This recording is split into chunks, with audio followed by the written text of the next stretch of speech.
We were focused. We didn't play very well Saturday. We challenged our guys about rebounding, and in order to do that, you got to work hard, prepare well, and I thought our guys did that today. Okay. Now you said both quarterbacks probably going to play. You said you weren't sure yet about who's going to start, or just not saying who's going to start? We're not going to announce just yet who's going to start, but Coach Ram and I know who's going to start. Okay. But both will play. Okay. Is it going to be the same kind of thing where first quarter you give one guy a chance? Yeah. Whoever doesn't start is going to start the second quarter once we have a full series, and we'll see how it plays out. Last week, as I mentioned before, both did some good things. Both did some things that we got to correct. The biggest thing is the turnovers. Is the what? Turnovers. Oh, okay. We can't have our quarterback, throwing interceptions. If you do that, you're going to start slipping down the depth chart. How exactly do you try? What do you do with them at practice to try and limit the turnovers? Well, you put them in tough situations, and you have them make decisions and make throws based on coverages, based on leverages, and make sure that they understand how important it is to take care of that football. You can't throw late over the middle, which we did. You can't throw the ball between the tackles, on shallow crosses like we did. So those kind of things, you put them through all the paces during practice so that they don't make those mistakes. And what kinds of things are you guys doing with the defense? A lot, a lot of fundamental work, and a lot of Utah prep. We only got one game to evaluate with Utah personnel. We looked at their personnel last year, but with a totally different offense coordinator. So we're looking similar to what we did last week with USC. We're looking at Wyoming tape because the offense coordinator Dave Christensen's coming from Wyoming, and then for scheme, and then personnel-wise, we're looking at what they did last week. Okay, what kinds of things are you seeing that they did? Especially well, they're an up-tempo spread offense. It's going to be real similar to what we saw this past week. They were fairly vanilla against Idaho State. They didn't have to show a whole lot, and they put 50 points up. But we know that Coach Christensen has always had an explosive offense. He knows how to use the tools at his disposal.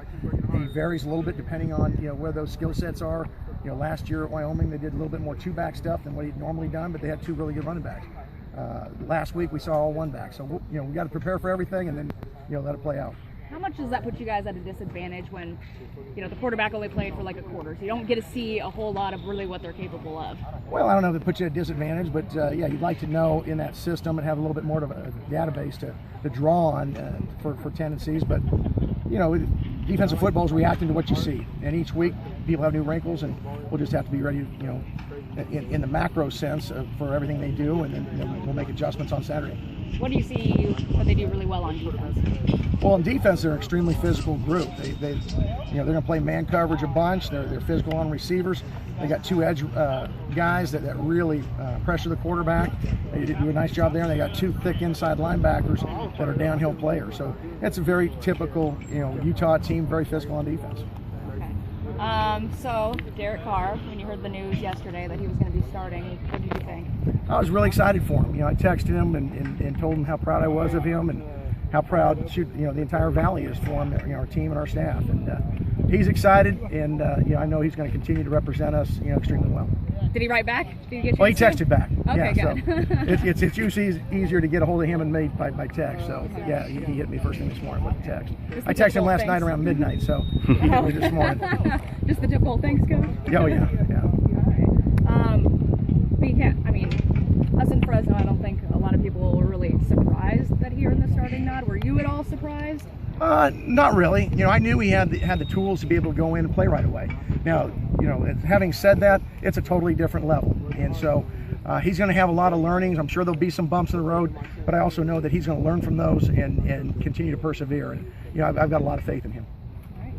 How similar did that Utah film look to what you saw from Christensen last year as his teams? The one-back stuff, very similar. Mm-hmm. Going back to the Missouri days, a lot of similar things.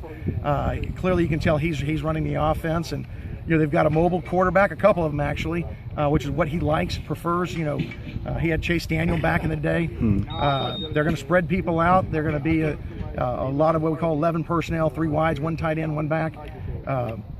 They've got excellent receivers, excellent speed, and a quarterback who's a veteran now. He's started for 3 years in a row.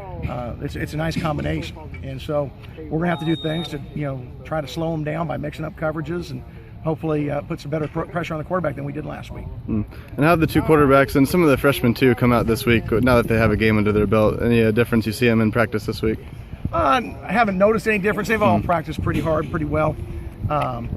You know, they got a little baptism by fire last weekend. You know, we played both those young guys inside. Did some good things and some not so good things, but really good film to teach off of. All right, thank you.